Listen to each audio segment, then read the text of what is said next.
ಸಾಕು ಸಾಕು ಸಾಕು, ಬಹಳ ಆಗೋಯ್ತು, ಸಾಕು. ನಾನೆಂತ ಪಾಪಿ. ಭಾಗ್ಯವತಿ, ಸಾಕು, ನೀನು ಹೋಗಮ್ಮ, ಸಾಕು, ನೀನು ಹೋಗು, ನೀನು ಹೋಗು.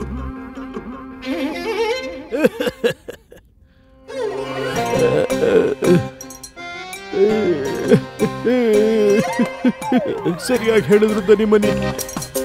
ಪಾಪದ ಶಾಪ ತಟ್ಟೆ ತಟ್ಟುತ್ತೆ. ನನಗೂ ಗೊತ್ತಿಲ್ಲ ಯಾವ ಜನ್ಮದ ಪಾಪನೋ ಏನೋ, ಇವಳು ಸಿಕ್ಬಿಟ್ಟಿದ್ದಾಳೆ ನನಗೆ ಈ ಶಾಪದ ರೂಪವಾಗಿ. ಅರೆ ಗುರುಗಳೇ, ನಿಮ್ಮ ಪಾಪಗಳಿಗಂತೂ ಯಾವುದೇ ಇತಿಮಿತಿನೇ ಇಲ್ವಾ? ನಿಮ್ಮನ್ನ ಗುರು ಅಂತ ಕರೆಯೋದಕ್ಕೆ ನಾಚಿಕೆ ಆಗುತ್ತೆ. ದನಿಮನಿ, ಕೋಲ್ ತಗೊಳ್ಳಿ. ಯಾಕೆ ಗುರುಗಳೇ? ಆ ಪಾದಕೆ ತಗೊಳ್ಳಿ, ಅದು ತಗೊಂಡು ನನ್ನ ತಲೆ ಮೇಲೆ ಹಾಕಿ. ಅದೇ ಸರಿ ಗುರುಗಳೇ. ನನಗೆ ನನ್ನ ಪಾಪದ ಪ್ರಾಯಶ್ಚಿತ್ತ ಆಗ್ಬೇಕು. ದಣಿ, ಸರಿಯಾಗಿ ನೋಡಿ, ನಾವು ಇವ್ರ ಪಾಪನ ತೊಳಿಲೇಬೇಕು. ಅರೆ ನಿಲ್ಸ್ರ, ನಿಲ್ಸ್ರ. ಯಾವಾಗ್ಲೂ ನನ್ನ ಆದೇಶನ ಪರಿಪಾಲಿಸೋದಿಲ್ವಾ ನೀವು? ಮತ್ತೆ ಇದನ್ನ ತಕ್ಷಣ ಮಾಡ್ತಿದ್ರ? ಹೊಡಿಲಿಲ್ಲ ಅಂದ್ರೆ ನಿಮ್ಗೆ ಪ್ರಾಯಶ್ಚಿತ್ತ ಹೇಗಾಗುತ್ತೆ ಗುರುಗಳೇ? ನಾನು ನನ್ನ ಪಾಪದ ಪ್ರಾಯಶ್ಚಿತ್ತನ ಮಾಡ್ಕೊಳ್ಳೇಬೇಕು. ಹೌದು, ಒಂದೇ ಉಪಾಯ ಇರೋದು. ಅದೇನು ಗುರುಗಳೇ? ನಾನೇ ಖುದ್ದಾಗಿ ಪಂಡಿತ ರಾಮಕೃಷ್ಣನ ಮನೆಗೆ ಹೋಗ್ತೀನಿ. ಅವನ ಕುಟುಂಬದವರ ಕಾಲಿಗೆ ಬೀಳ್ತೀನಿ, ಕ್ಷಮೆ ಕೇಳ್ತೀನಿ. ಅವನ ಕುಟುಂಬಕ್ಕೆ ನಾವು ಸೇವೆ ಮಾಡ್ಕೊಂಡಿರೋಣ, ಇಡೀ ಜನ್ಮ ನಾವು ಸೇವೆ ಮಾಡ್ಕೊಂಡಿರೋಣ. ಆಗ್ಲೇ ನನ್ನ ಪ್ರಾಯಶ್ಚಿತ್ತ ಸಂಪೂರ್ಣವಾಗೋದು. ಧನಿಮನಿ, ಹೇಳಿ ಗುರುಗಳೇ. ಈಗ್ಲೇ ಹೊರಡೋಣ ಬಾ. ಆ ವಸ್ತ್ರ ಕೊಡು. ತಗೊಳ್ಳಿ.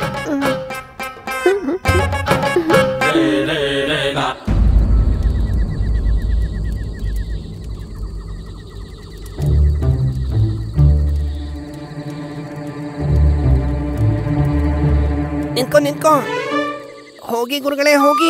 ಇಲ್ಲಿಂದ ಮುಂದೆ ನೀವೇ ಪ್ರಸ್ಥಾನ ಮಾಡಬೇಕು. ನಮ್ಮ ಜೊತೆ ಇಲ್ಲಿವರೆಗೆ ಇತ್ತು, ಇನ್ ಮುಂದೆ ದೇವರೇ ಕಾಪಾಡ್ಲಿ. ನಡಿ ಮಣಿ. ಇಲ್ಲಿವರೆಗೂ ಯಾಕೆ? ಒಳಗಡೆ ಬನ್ನಿ. ಗುರುಗಳೇ, ಪಾಪನ ನೀವು ಮಾಡಿರೋದು ನಾವಲ್ಲ. ಪ್ರಾಯಶ್ಚಿತ್ತದ ರೂಪದಲ್ಲಿ ರಾಮಕೃಷ್ಣನ ಕುಟುಂಬವನ್ನ ಭೇಟಿಯಾಗೋದು ನೀವು, ನಾವಲ್ಲ. ಒಳಗಡೆ ಹೋಗಿ ಹೋಗಿ. ಈ ಪಾಪದಲ್ಲೂ ನಿಮ್ಮಿಬ್ಬರಿಗೂ ಸಮಾನ ಭಾಗವಿದೆ. ನಡಿ ಒಳಗಡೆ. ಗುರುಗಳೇ, ಬಾಗಿಲನ್ನು ಪಡೆದು ನೀವು ಒಳಗಡೆ ಹೋಗಕ್ಕಾಗಲ್ವಲ್ಲ? ಯಾಕೆಂದ್ರೆ ಗುರುಗಳೇ, ನೀವು ಮಾಡಿರೋ ಷಡ್ಯಂತ್ರದ ಬಗ್ಗೆ ಇವ್ರ ಕುಟುಂಬದವ್ರಿಗೆ ಗೊತ್ತಾಗಿರಬಹುದು. ಹೌದಾ? ನೀವು ಒಳಗಡೆ ಹೋಗಿದ ತಕ್ಷಣ ಅವ್ರು ನಿಮ್ಮನ್ನ ಎತ್ತಿ ಹೊರಗೆ ಹಾಕ್ಬಿಡ್ತಾರೆ. ಅಮ್ಮನ ಕೋಲ್ನ ನೋಡಿದ್ದೀರಾ ತಾನೇ?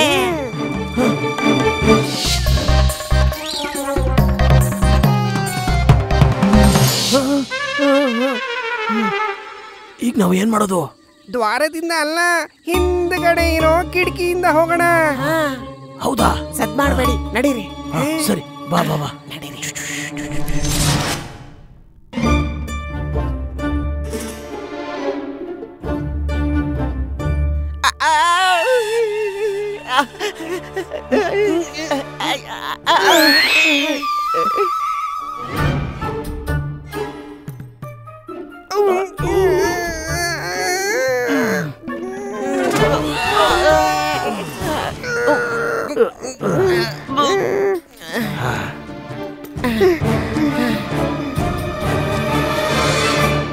ಆಚಾರ್ಯ ಅನ್ಕೊಂಡಿದ್ದಾರೆ ನಾನು ಸ್ವರ್ಗಕ್ಕೆ ಹೋಗಿದ್ದೀನಿ ಅಂತ, ಆದ್ರೆ ನಾನು ಇಲ್ಲೇ ಇದ್ದೀನಿ. ಅರೆ, ಇದೇನಿದು ಹಿಂಗ್ ಕೇಳಿಸ್ತಿದೆ? ಇದು ರಾಮನ ಧ್ವನಿ ಅಲ್ವಾ? ಹೌದು ಗುರುಗಳೇ, ಅನ್ಸತ್ತೆ ನಿಮ್ಮ ಪಾಪ ಕರ್ಮಗಳಲ್ಲಿ ನಾವು ಭಾಗಿಯಾಗ್ಬಿಟ್ವಿ ಅಂತ. ಗುರುಗಳೇ, ನಿಮಗಷ್ಟೇ ಅಲ್ದೆ ಪಂಡಿತ ರಾಮಕೃಷ್ಣನ ಧ್ವನಿ ನಮ್ ಕಿವಿಯಲ್ಲೂ ಕುಯ್ಗುಡ್ತಾ ಇದೆ.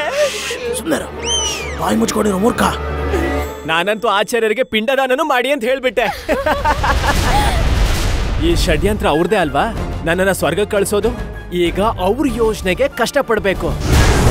1 ತಿಂಗಳು ಆದ್ಮೇಲೆ ಆ ಆತ್ಮಸ್ವಾಮಿ ಮತ್ತೆ ಆ ಸತಯ್ಯ ಇಬ್ರು ಸತ್ಯ ಹೇಳ್ಬಿಟ್ರೆ ಆಗ ಆಚಾರ್ಯರ ಷಡ್ಯಂತ್ರದ ಬಗ್ಗೆ ಎಲ್ಲರಿಗೂ ಗೊತ್ತಾಗತ್ತೆ. ಆಚಾರ್ಯರ ಪಾಪದ ಅಂತ್ಯ ಆಗೋಗುತ್ತೆ. ಇದರ ಅರ್ಥ ಪಂಡಿತ ರಾಮಕೃಷ್ಣ ಜೀವಂತವಾಗಿದ್ದಾನೆ. ಹಾ ಗುರುಗಳೇ, ಎಲ್ಲ ಕಪಟಿತನ ನೀವು ರಚಿಸಿದ್ರಿ, ಆದ್ರೆ ಕಪಟಿ ರಾಮಕೃಷ್ಣ ತಪ್ಪಿಸ್ಕೊಂಡ್ಬಿಟ್ಟ, ಮತ್ತೆ ನೀವು ಸಿಕ್ಕಾಕೊಂಡ್ರಿ. ಗುರುಗಳೇ, ಬನ್ನಿ ನಾವು ಪಂಡಿತ ರಾಮಕೃಷ್ಣನ ಕೋಣೆಗೆ ಹೋಗಿ ಅವನು ಮಾಡಿರೋ ಷಡ್ಯಂತ್ರನೆಲ್ಲ ನೀರ್ ಪಾಲ್ ಮಾಡ್ಬಿಡೋಣ.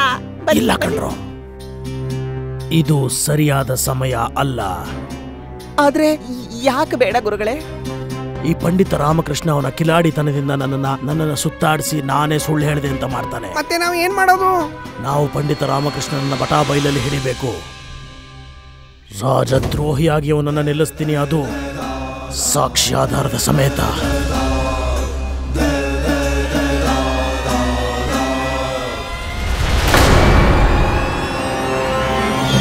ಗುರುಗಳೇ, ಆ ಪಂಡಿತ ರಾಮಕೃಷ್ಣನನ್ನು ಹಿಡಿಯುವಂತ ಯಾವುದೇ ಒಂದು ವಿಚಾರ ನಿಮ್ಮ ತಲೆಯಲ್ಲಿ ಬಂತ? ಸರ್ಪವನ್ನ ಬಿಲದಿಂದ ಆಚೆ ತರೋದಕ್ಕೆ ಪುಂಗಿ ಊದ್ಲೇಬೇಕಾಗತ್ತೆ. ಅಯ್ಯೋ ಬೇಡ ಗುರುಗಳೇ, ನೀವು ಹೋಗಿ ರಾಮಕೃಷ್ಣನ್ ಮನೆಯಲ್ಲಿ ಪುಂಗಿ ಊದಿದ್ರೆ ರಾಮಕೃಷ್ಣನ ತಾಯಿ ದೊಣ್ಣೆ ತಗೊಂಡು ನಿಮಗ್ ಪುಂಗಿ ಊದಿಸ್ತಾರೆ. ನಾನ ಗುರುಗಳೇ? ಮೂರ್ಖ, ಗಮನ ಶಬ್ದಗಳ ಮೇಲಲ್ಲ, ಭಾವನೆಗಳ ಮೇಲಿಡು. ಪಂಡಿತ ರಾಮಕೃಷ್ಣನ ಎಲ್ಲರ ಮುಂದೆ ಕರೆತರೋದಕ್ಕೆ ನನ್ನ ಹತ್ರ ಒಂದು ಯೋಜನೆ ಇದೆ. ಅದೆಂತ ಯೋಜನೆ ಗುರುಗಳೇ? ಪಂಡಿತ ರಾಮಕೃಷ್ಣ ಯಾರಿಗಾದ್ರೂ ಅನ್ಯಾಯ ಆಗ್ತಿದ್ರೆ ನೋಡ್ಕೊಂಡು ಸುಮ್ಮನೆ ಇರಲ್ಲ. ಯಾವಾಗ ಅನ್ಯಾಯವಾಗುತ್ತೋ ಆಗ ಅವನೇ ಎಲ್ಲರ ಮುಂದೆ ಪ್ರತ್ಯಕ್ಷನಾಗ್ತಾನೆ. ಅಂದ್ರೆ ಗುರುಗಳೇ? ಅರ್ಥಾತ್ ನಾಳೆ ದರ್ಬಾರ್ನಲ್ಲಿ ಎಂಥ ಸಮಸ್ಯೆ ಬರುತ್ತೆ ಅಂತ ನೋಡ್ತಾರೆ. ಅದನ್ನು ನೋಡಿ ಎಲ್ಲರೂ ಸ್ತಬ್ಧರಾಗೋಗ್ತಾರೆ. ಪಂಡಿತ ರಾಮಕೃಷ್ಣನನ್ನು ನ್ಯಾಯಕ್ಕೋಸ್ಕರನೇನೆ ಬರಲೇಬೇಕು.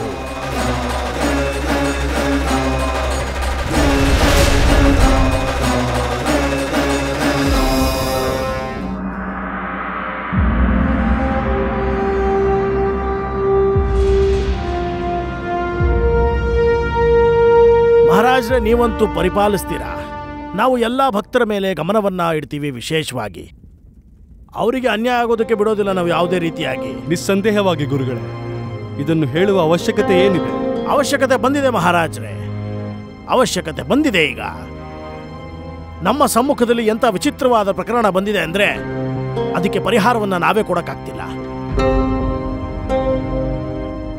ನೀವು ಅಪ್ಪಣೆ ಕೊಟ್ಟರೆ ಅದನ್ನ ನಿಮ್ಮ ಸಮ್ಮುಖಕ್ಕೆ ತರಬೇಕು ಅಂತ ಹೇಳಿ ಇಚ್ಛಿಸ್ತಾ ಇದ್ದೀನಿ. ಕಾರಣ ನೀವು ನ್ಯಾಯದಾತ, ಧರ್ಮಾಧಿಕಾರಿಗಳಾಗಿದ್ದೀರಾ. ಅಂಥ ಯಾವ ಪ್ರಕರಣವು ಗುರುವರ್ಯರೇ? ನಿಮ್ಮ ಬಳಿ ಪರಿಹಾರ ಇಲ್ಲವಾದ್ದು? ಮಹಾರಾಜರು ಇಬ್ರು ಮಾತೆಯರು ಬಂದಿದ್ದಾರೆ. ಅವರಿಬ್ರು ಮಾತೆಯರೇ 10 ದಿನದ ಮುಂಚೆ ಹುಟ್ಟಿದ ಒಂದು ಮಗುವಿನ ಮೇಲೆ ತನ್ನ ಮಾತೃವಿನ ಅಧಿಕಾರ ಚಲಾಯಿಸ್ತಾ ಇದ್ದಾರೆ. ಆದರೆ ಇಬ್ಬರು ತಾಯಂದಿರು ಒಂದೇ ಮಗುವಿಗೆ ಜನ್ಮ ನೀಡಲು ಹೇಗೆ ಸಾಧ್ಯವೋ ಗುರುವರೇ? ಅದೇನೇ ಮಹಾರಾಜರೇ, ಅದೇನೇ ಕೊಡೋದಕ್ಕಾಗೋದಿಲ್ಲ. ಅದಕ್ಕೆ ನಾನು ಅವ್ರನ್ನ ದರ್ಬಾರಿಗೆ ಕರ್ಕೊಂಡು ಬಂದಿದ್ದೀನಿ. ಈಗ ಯಾರು ನಿಜವಾದ ತಾಯಿನೋ ಅವಳಿಗೆ ಆ ಮಗುವನ್ನ ಕೊಟ್ಟು ವಿಮುಕ್ತಿವನ್ನ ಕೊಡಬೇಕು. ಇಲ್ಲದೆ ಹೋದ್ರೆ ಬಹಳ ಪಾಪ ಆಗುತ್ತೆ ಮಹಾರಾಜರೇ. ಸತ್ಯ. ಮತ್ತೆ ಮಹಾರಾಜ್ರೆ, ಯಾವ ಸ್ತ್ರೀ ಸುಳ್ಳು ಹೇಳ್ತಾಳೋ ಅವಳು ಘನಘೋರ ಅಪರಾಧ ಮಾಡಿರ್ತಾಳೆ. ಮಹಾರಾಜ್ರೆ, ಈ ಸಮಸ್ಯೆಗೆ ಪರಿಹಾರ ತುಂಬಾ ಅವಶ್ಯಕ. ಇಲ್ಲ ಅಂದ್ರೆ ನಮ್ಮ ಪ್ರಜೆಗಳಿಗೆ ಒಂದು ಕೆಟ್ಟ ಉದಾಹರಣೆಯಾಗುತ್ತೆ. ಹಾಗೆ ನಮ್ಮ ಪ್ರಜೆಗಳಿಗೆ ನ್ಯಾಯದ ಮೇಲೆ ವಿಶ್ವಾಸ ಹೋಗ್ಬಿಡುತ್ತೆ. ಮಹಾಮಂತ್ರಿಗಳೇ, ನಾವು ಜೀವಂತವಾಗಿದ್ದಾಗ ವಿಜಯನಗರ ರಾಜ್ಯದಲ್ಲಿ ಹೀಗೆ ಆಗಲು ಸಾಧ್ಯವಿಲ್ಲ. ಆ ಇಬ್ಬರು ಹೆಂಗಸರನ್ನು ಈ ರಾಜ ದರ್ಬಾರಿನಲ್ಲಿ ಪ್ರಸ್ತುತಪಡಿಸಿ. ಮಹಾರಾಜ್ರೆ. ಸರಿ ಮಹಾರಾಜರೇ.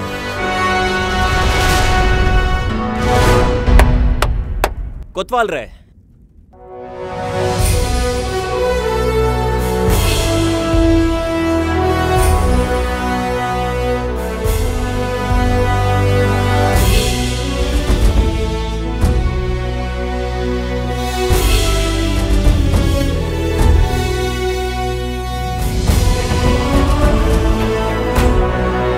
ಮಹಾರಾಜರಿಗೆ ಜಯವಾಗಲಿ. ಮಹಾರಾಜರೇ, ಇವರು ರಾಧಿಕಾ ಮತ್ತೆ ಇವರು ದಮಯಂತಿ. ಇವರಿಬ್ರು ಹೇಳ್ತಾ ಇದ್ದಾರೆ ಈ ಹುಟ್ಟಿರೋ ಮಗು ಇವರಿಬ್ಬರದಂತೆ. ಮಹಾರಾಜರೇ, ಕೃಪೆ ತೋರಿಸಿ, ಈ ಮಗುನ ನನಗ್ ಕೊಡಿ. ಈ ದಮಯಂತಿ ಸುಳ್ಳು ಹೇಳ್ತಿದ್ದಾಳೆ. ಮಹಾರಾಜರೇ, ಈ ಪುತ್ರ ನನ್ನದು. ಈ ದುಷ್ಟ ಸ್ತ್ರೀ ನನ್ನಿಂದ ನನ್ನ ಮಗುನ ಕಿತ್ಕೋಬೇಕು ಅಂತಿದ್ದಾಳೆ. ಇಲ್ಲ ಮಹಾರಾಜರೇ, ನಿಜ ಏನು ಅಂದ್ರೆ ನಾವಿಬ್ರು ಗರ್ಭಿಣಿ ಆಗಿದ್ವಿ. ನಾನು ಈ ಮಗುಗೆ ಜನ್ಮ ನೀಡಿದೆ, ಮತ್ ಇವಳು ಮಗು ಸತ್ತೋಗಿತ್ತು. ಮತ್ತಿವಳು ಈ ಮಗುನ ನಾನ್ ಹೆತ್ತಿರೋದು ಅಂತ ಹೇಳ್ತಿದ್ದಾಳೆ. ಸಮಸ್ಯೆ ಏನಂದ್ರೆ ನಾವು ಜನ್ಮ ಕೊಡುವಾಗ ಇದ್ದ ಅಜ್ಜಿಗೂ ಗೊತ್ತಿಲ್ಲ ಈ ಮಗು ಜನ್ಮ ನೀಡಿದ್ದು ಯಾರು ಅಂತ. ಇಡೀ ಕತೆ ಸತ್ಯನೇ ಮಹಾರಾಜ. ಆದ್ರೆ ಈ ಮಗು ನಂದು. ರಾಧಿಕಾ ಮೃತ್ಯು ಶಿಶುವಿಗೆ ಜನ್ಮ ನೀಡಿದ್ಲು. ಅತ್ಯಂತ ವಿಚಿತ್ರವಾದ ಸಮಸ್ಯೆಯು. ತಾಯಿಗೆ ಗೊತ್ತಿಲ್ಲ ಹಾಗೂ ಮಗು ಮಾತನಾಡಲಾಗುವುದಿಲ್ಲ. ಮಹಾರಾಜರೇ, ನಮಗೆ ನ್ಯಾಯ ಬೇಕು. ಒಂದ್ ವೇಳೆ ನನ್ ಮಗುನ ಇವಳಿಗೆ ಕೊಟ್ರೆ ನಾನು ಇಲ್ಲೇ ನನ್ನ ಪ್ರಾಣನ ತ್ಯಾಗ ಮಾಡ್ತೀನಿ.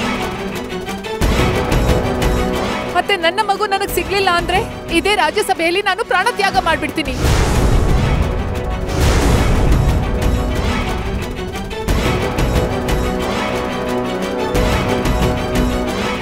ಮಹಾಮಂತ್ರಿಗಳೇ, ಈ ಸಮಸ್ಯೆಯ ಪರಿಹಾರ ಹೇಗೆ ಹುಡುಕುವುದು? ಹೇಗೆ ಈಗ ಪತ್ತೆ ಹಚ್ಚುವುದು ಯಾರು ನಿಜವಾದ ತಾಯಿ ಎಂದು? ವಿಚಿತ್ರವಾದ ಸಮಸ್ಯೆ ಮಹಾರಾಜರೇ, ಬಹಳ ವಿಚಿತ್ರವಾದ ಸಮಸ್ಯೆ. ಒಂದು ವೇಳೆ ಪಂಡಿತ ರಾಮಕೃಷ್ಣ ಇಲ್ಲಿದ್ದಿದ್ರೆ ಅವನ ಬುದ್ಧಿವಂತಿಕೆಯಿಂದ ಈ ಸಮಸ್ಯೆಗೆ ಪರಿಹಾರವನ್ನು ಕಂಡುಹಿಡಿತಾ ಇದ್ದ.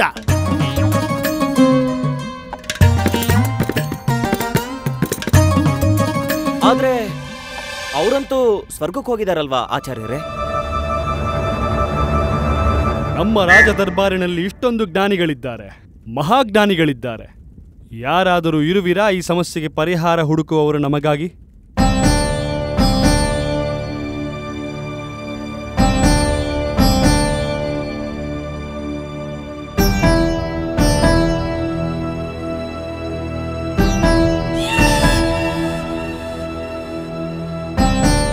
ಯಾರೂ ಇಲ್ಲವೇ?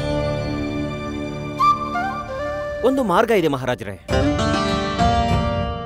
ನಾವ್ ಏನ್ ಮಾಡ್ಬೇಕು ಅಂದ್ರೆ ಪಂಡಿತ ರಾಮಕೃಷ್ಣ ಆಗಮಿಸೋವರೆಗೂ ಅಲ್ಲಿವರೆಗೂ ನಾವು ಈ ಮಗುನ ನಮ್ಮ ವಶದಲ್ಲಿಟ್ಕೊಳ್ಳೋಣ. ಅಸಂಭವ.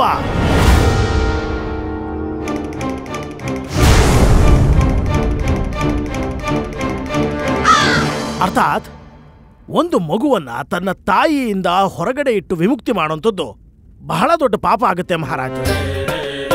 ಇಲ್ಲ ಇಲ್ಲ, ಈ ಪ್ರಕರಣದ ನಿರ್ಣಯವನ್ನ ಮಾಡಲೇಬೇಕಾಗತ್ತೆ ಮಹಾರಾಜರೇ. ಆದ್ರೆ ನಮಗೆ ಈ ದಾರಿ ಬಿಟ್ಟು ಬೇರೆ ಯಾವ ದಾರಿ ಇದೆ ಆಚಾರ್ಯರೇ? ಒಂದು ವೇಳೆ ಪಂಡಿತ ರಾಮಕೃಷ್ಣ ಇಲ್ಲಿಗೆ ಬರೋ ತರ ಇದ್ದಿದ್ರೆ ಈ ಸಮಸ್ಯೆಗೆ ಪರಿಹಾರ ಸಿಗ್ತಾ ಇತ್ತು. ಗೊತ್ತಾಗ್ತಾ ಇಲ್ಲ ಈ ಮಗು ಮತ್ತು ತಾಯಿಗೆ ಹೇಗೆ ನ್ಯಾಯ ಸಿಗುತ್ತೆ ಅಂತ.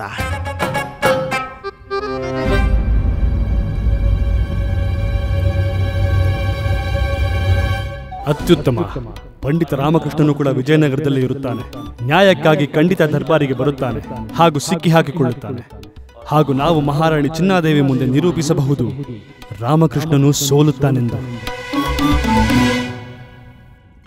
ಮಹಾರಾಜರೇ,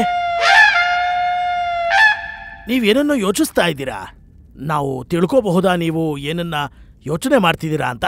ಅದೇ ಗುರುವರಿಯರೇ, ಎಲ್ಲಿಯವರೆಗೂ ಈ ಸಮಸ್ಯೆಗೆ ಪರಿಹಾರ ದೊರಕುವುದಿಲ್ಲವೋ ಅಲ್ಲಿಯವರೆಗೂ ಇವರೆಲ್ಲರೂ ಇಲ್ಲೇ ಅರಮನೆಯಲ್ಲಿ ಅತಿಥಿಗಳಾಗಿರುತ್ತಾರೆ. ಮಹಾಮಂತ್ರಿಗಳೇ, ಮಹಾರಾಜರೇ, ಹಿಂದೆ ಸ್ವಲ್ಪ ಸಮಯದ ನಂತರ ಈ ಪ್ರಕರಣದ ನಿರ್ಣಯವಾಗುತ್ತದೆ. ಮಹಾರಾಜರೇ,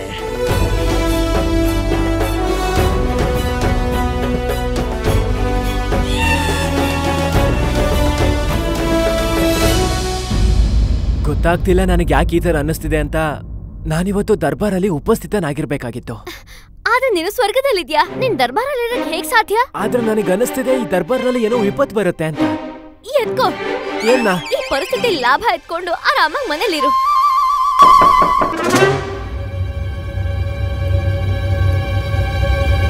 ಈಗ ಯಾರು ಬರೋಕ್ ಸಾಧ್ಯ? ಒಂದ್ ವೇಳೆ ಆಚಾರ್ಯರಲ್ಲ ತಾನೆ? ಇಲ್ಲ ಅವ್ರು ಯಾರನ್ನಾರು ಕಳಿಸ್ಬಿಟ್ರ ಇಲ್ಲಿಗೆ? ಇರಬಹುದು. ನೀನು ಹೋಗಿ ಹೇಳು ನಾನಿಲ್ಲ ಅಂತ. ನಾನ್ ಹೇಳ್ತೀನಿ, ಲಾಮ ಇಲ್ದ ಲಾಮ ಇಲ್ಲ ಅಂತ. ಅಯ್ಯೋ ಗುಂಡಪ್ಪ, ನೀನ್ ಆತರ ಹೇಳ್ಬೇಕು. ಸಲಿ, ನಾನ್ ಹೇಳ್ತೀನಿ ಲಾಮ ಹೇಳಿಲ್ಲ, ನಾನ್ ಹೇಳ್ತಿಲ್ಲದು ಲಾಮ ಮನೇಲಿಲ್ಲ ಅಂತ. ಅಯ್ಯೋ ಮೂರ್ಖ. ಅಯ್ಯೋ ನಿನ್ನ. ಹೇ ಶಾರದಾ, ನೀನ್ ಹೋಗಿ ನೋಡು ಯಾರು ಬಂದಿದ್ದಾರೆ ಅಂತ. ನಾನ್ ಕದ್ಕೂರ್ತೀನಿ.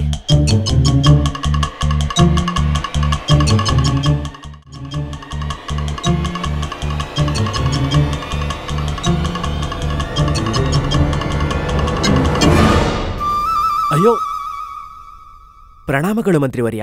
ನೀವು ಈಗ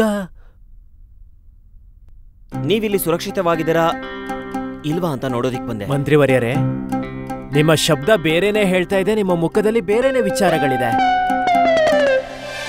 ಏನ್ ಸಮಸ್ಯೆ ಹೇಳಿ. ನೀವು ಸರಿಯಾಗೇ ಹೇಳಿದ್ರಿ. ಇವತ್ತು ದರ್ಬಾರ್ನಲ್ಲಿ ಒಂದು ವಿಚಿತ್ರ ಸಮಸ್ಯೆ ಎದುರಾಗಿದೆ. ಇಬ್ರು ತಾಯಂದಿರದ್ದು, ಅವರಿಬ್ರು ಒಂದೇ ಮಗುನ ತಮ್ದು ಅಂತಿದ್ದಾರೆ. ಅದನ್ನ ವಿಸ್ತಾರವಾಗಿ ಹೇಳ್ತೀರಾ?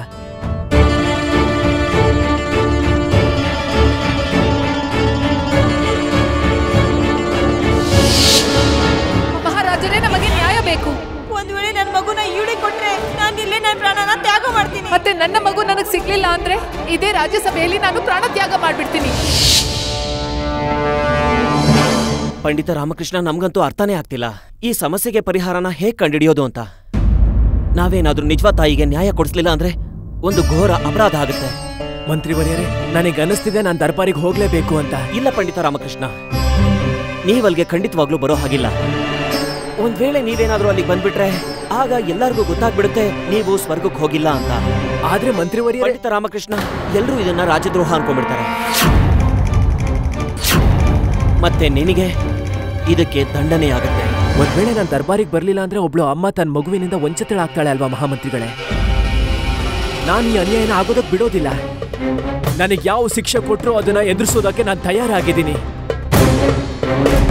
ನಾನು ಪಂಡಿತ ರಾಮಕೃಷ್ಣ ಇವತ್ತು ದರ್ಬಾರ್ನಲ್ಲಿ ಖಂಡಿತವಾಗ್ಲೂ ಉಪಸ್ಥಿತನಿರ್ತೀನಿ. ಮತ್ತೆ ಆ ತಾಯಿಗೂ ಕೂಡ ಖಂಡಿತವಾಗ್ಲೂ ನ್ಯಾಯ ಕೊಡಿಸ್ತೀನಿ.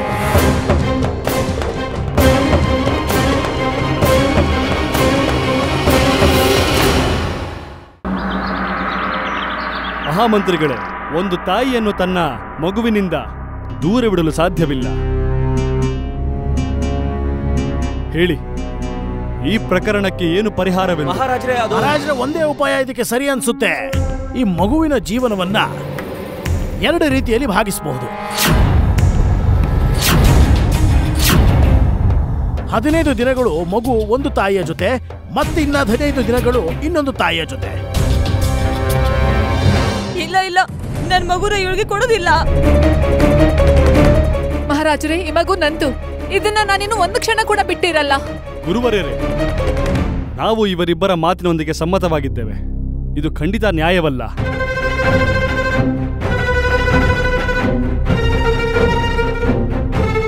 ಹಾಗಾದ್ರೆ ಮಹಾರಾಜರೇ, ಇದಕ್ಕೆ ಬೇರೆ ಉಪಾಯ ಏನಿದೆ? ಮಹಾಮಂತ್ರಿಗಳೇ, ಮಹಾರಾಜರೇ,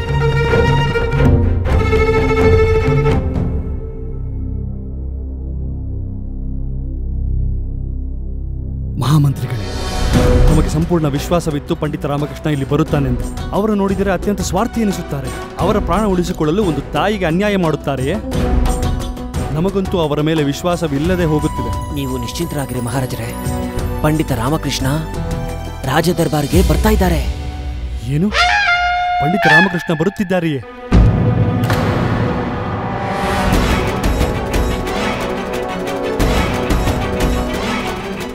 ರಾಮಕೃಷ್ಣ ದರ್ಬಾರಿಗೆ ಬರ್ತಾ ಇದ್ದಾನೆ. ಬನ್ನಿ, ನಾನು ನಿನಗೆ ಹೇಳಿದ್ನಲ್ಲ, ಖಂಡಿತ ಪಂಡಿತ ರಾಮಕೃಷ್ಣ ನನ್ನ ಬಲೆಗೆ ಬೀಳ್ತಾನೆ ಅಂತ. ಬರ್ಲಿ ಬಿಡು, ಅವನಿಗೆ ಇವತ್ತು ಈ ದರ್ಬಾರ್ನಲ್ಲಿ ಕೊನೆ ದಿನ ಆಗತ್ತೆ ಅಷ್ಟೇ. ಮಹಾಮಂತ್ರಿಗಳೇ, ಅದರ ಪ್ರತೀಕ್ಷೆ ಮಾಡುವ ಅವಶ್ಯಕತೆ ಏನಿದೆ? ಪಂಡಿತ ರಾಮಕೃಷ್ಣರಿಗೆ ಇಲ್ಲಿ ರಾಜ ದರ್ಬಾರಿಗೆ ಬರಲು ಆಜ್ಞೆ ನೀಡಿ. ಆಗ್ಲಿ ಮಹಾರಾಜ, ಶೀಘ್ರವಾಗಿ.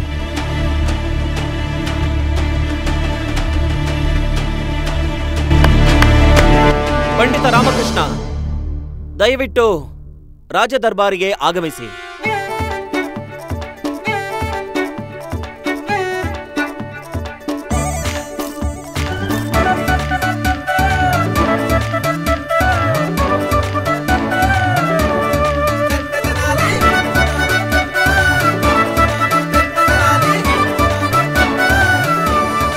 ಪಂಡಿತ ರಾಮಕೃಷ್ಣನಿಗೆ ಈಗ ನಾನು ರಾಜದ್ರೋಹಕ್ಕಾಗಿ ಮರಣದಂಡನೆ ಶಿಕ್ಷೆನ ಕೊಡಿಸ್ತೀನಿ.